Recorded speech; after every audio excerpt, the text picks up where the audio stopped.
grants are important for all of our clients, especially those in Florida, because we're a growing state. Our population is growing pretty rapidly, and our infrastructure is having a hard time to keep pace with that growth. And then you couple that with the natural disasters that are occurring more and more frequently, and resilience is becoming a high priority for many of our communities in the state of Florida.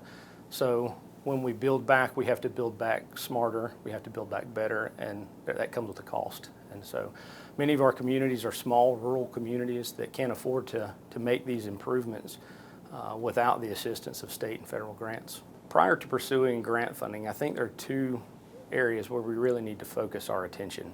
First of all, we have to understand the project, understand the beginning, the end of the project, the costs associated with the project, why it's important to our client, what need it's fulfilling, and then maybe even some background about that project, maintenance records, photos of damage from a storm event if that's applicable.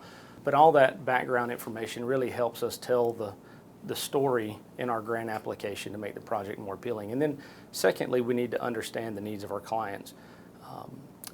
Do they have a desire to take on debt or a willingness to take on debt? Can they provide match funding? What is the urgency of the project? You know, is it something that has to happen in the very short term, or do we have some runway to accomplish the work that's needed?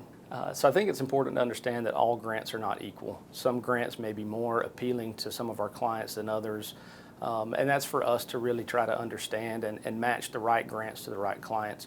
For example, some grants may require a match where others do not. Some grants require or come with a loan component where others do not.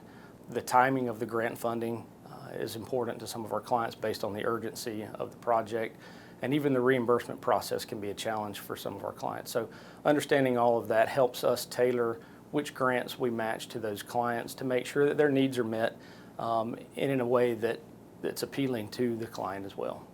When we're writing grants, we like to know who the reviewers are, what they're looking for, what is the funding specifically intended to do.